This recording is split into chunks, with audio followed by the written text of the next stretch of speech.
Este vídeo surge viendo el canal Filosofía de Película, donde me topé con una recensión sobre el enésimo autor que trata las razones del alza y caída de los imperios. Como digo, un tema del que se ha escrito mucho sin llegar a conclusiones auténticas. El autor en concreto es Sir John Gluck, un oficial del ejército británico que sirvió durante las dos guerras mundiales y las sucesivas posguerras en Irak, Jordania y otras posesiones de la pérfida Albión, nombre que graciosamente se le da en España al Imperio del Reino Unido. Antes de seguir, quiero hacer una advertencia. Según afirma Oscar en el vídeo que tenéis en pantalla, la divulgación científica es ideología. De ser así, supongo que yo también estaré metido más o menos en esa ideología que, sin querer, trato de introducir en estos vídeos por mucho que me esfuerce en lo contrario. Del mismo modo, también quiero remarcar las suspicacias que me levantó el leer El destino de los imperios y la búsqueda de la supervivencia, la obra de la que hablamos. Voy a detallar las principales para que todos podamos ser prudentes a la hora de arrojar conclusiones. Gluck, en su breve obra, disponible en internet como podéis ver en pantalla, divide la vida de los imperios o de las naciones fuertes en 6 etapas por las que todos pasan. A esto nada que alegar. Afirma que los imperios suelen vivir unos 250 años, y aquí es cuando aparece mi primera y profunda discrepancia, la mía y la de muchos otros. Cuando vas a la lista de imperios estudiados, uno de los primeros te choca en la cara, Grecia. Así, en singular, indicando debajo que se trata del imperio de Alejandro Magno y sus sucesores, como si los reinos macedónicos hubieran tenido algún tipo de poder centralizado que podamos considerar imperio.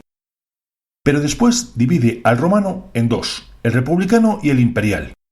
Pero solo hasta la crisis del siglo II, porque después, afirma el autor, y no solo el autor, que el imperio romano siguió existiendo pero con muchas guerras civiles y gran inmigración.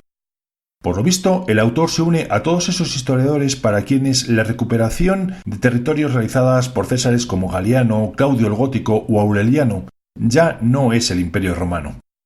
Pese a volver a incluir Palmira, representada aquí en el mapa en amarillo, o el Imperio Gaélico en verde. Bueno, como digo, Gluck no es el único que lo piensa. Lo que sorprende es que el Imperio Romano no sea por su fragmentación en guerras civiles y la llegada de tribus bárbaras, pero el tal Imperio griego sí lo sea. Pese a su enorme fragmentación en reinos macedónicos y en luchas constantes como la Guerra de los Diáconos, desatada nada más fallecer Alejandro Magno, su fundador. Más aún, el Imperio español lo da por terminado en 1750, cuando aún no había logrado su máxima extensión territorial. Aun con todo, estas no parecen las principales objeciones. Mi principal pega es dónde se analiza el Imperio bizantino y el egipcio. El Imperio romano de Oriente sorprende mucho que no esté en la lista, pese a ser citado varias veces en el texto. Pero sorprende más el egipcio, uno de los que todos hemos conocido por la Biblia, ya sea considerándolo como un imperio hasta la llegada solo de los pueblos del mar, o hasta la derrota frente a los persas, o ante los griegos o los romanos, da igual. Pero, ¿por qué tiene su sitio el tal imperio griego y no el de los faraones? No soy el único que percibe cierto deseo del autor por acomodar los datos para que arrojen una conclusión determinada, la de que los imperios duran 10 generaciones, 250 años, más o menos. Aun con todas las objeciones, sigamos. Gluck divide la vida de los imperios en 6 etapas, las mismas para todos. La del surgimiento, que resulta sorprendentemente rápida, la de los pioneros, donde todos hacen de todo, la de los conquistadores, donde son los hombres los que abren el camino con ejércitos profesionalizados, la de los mercaderes, donde la expansión comercial se sistematiza, la era de la afluencia, cuando la riqueza acumulada no deja de atraer a emigrantes, la era de los intelectuales, cuando los grandes logros ya no son los militares o los políticos, sino los académicos, y por último viene la tan estudiada decadencia. Según el autor, no posee unas causas tan homogéneas como las anteriores, como la del surgimiento, por ejemplo, donde todos más o menos tienen la misma causa. Según él, algunos imperios dejan de serlo por la llegada de otros pueblos y las guerras civiles, como el ya mencionado Imperio Romano. Otros es por la emancipación de sus colonias, como el español desde 1750. Me parece a mí que este hombre confunde el siglo XVIII con el XIX. Pese a esta heterogeneidad, Bloom afirma que los imperios en decadencia sí comparten ciertas características. Una de ellas es el pacifismo, y proviene de la penúltima etapa, la de los intelectuales. Según el autor, el pacifismo es una justificación dada por una sociedad opulenta y egocéntrica que no quiere o no puede asumir los hierros inherentes a los conflictos bélicos. Como reconocer su debilidad no es agradable, se busca una justificación moral, la de que las conquistas son ilegítimas. Incluso me atrevo yo a incluir cualquier intervención armada, aun siendo para garantizar la entrega de alimentos y medicinas a la población indefensa, como en Somalia. Sobre los intelectuales, creo necesario añadir, porque no lo dice Gulb, que no son la reserva moral de nada, utilizando la frase de Álvaro Vargas Llosa en la conferencia que se puede ver en pantalla. Bien es verdad que existen excepciones.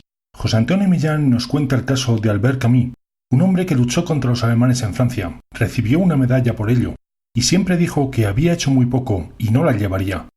Pero al parecer, una cantidad considerable de intelectuales no son como Camus, sino como Jean-Paul Sartre, muy afines a los regímenes totalitarios, según indica el ya citado Vargas Llosa, quien explica en su charla 5 teorías para aclarar cómo es posible que muchísimos intelectuales son unos acomodaditos, cuando no unos envidiosos y unos vendidos al poder, incluido el poder totalitario. Ahora bien, en la página 17, Gump parece detectar un fenómeno al que no le da mucha importancia: la presencia de la mujer. No en el trabajo, sino en puestos de responsabilidad. Justo en ese momento, cuando los imperios empiezan a decaer. El inglés no da explicación alguna, ninguna teoría, ni siquiera postula una hipótesis de si estamos ante una coincidencia, si es una causa, si es un efecto.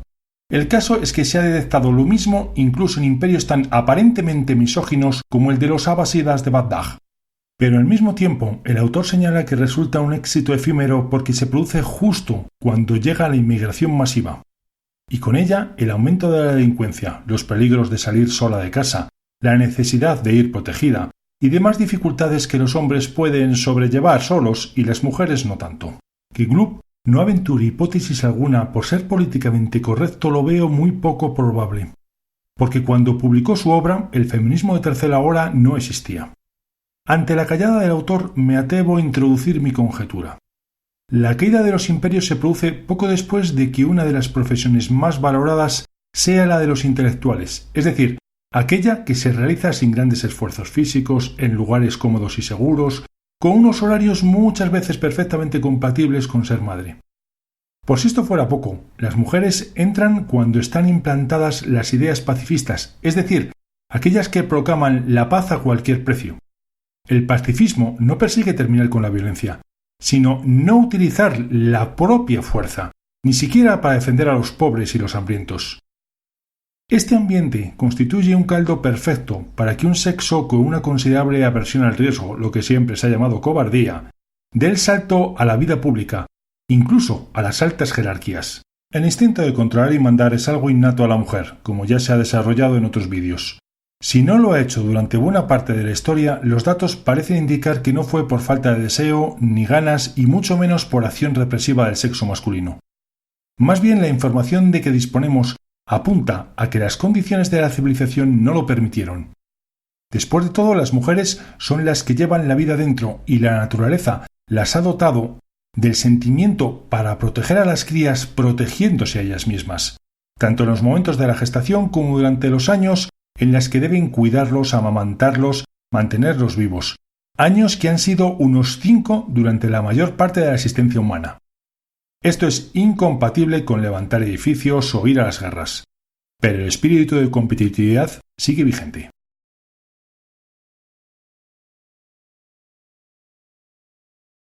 En una discusión sobre la capacidad de liderazgo de la mujer de ser mujeres alfa, hice algunas preguntas que ahora repito. En ciencia, ¿conoce alguien alguna mujer famosa que no sea Madame Curie? En ingeniería o en invención, ¿se sabe de alguna femina mundialmente conocida? Pero en política vamos a confeccionar una pequeña lista.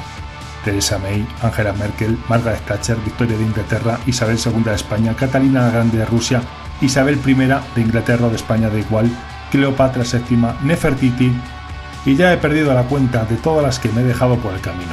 Porque, resumiendo, la mujer posee la competitividad y el deseo de poder necesario para controlar y mandar.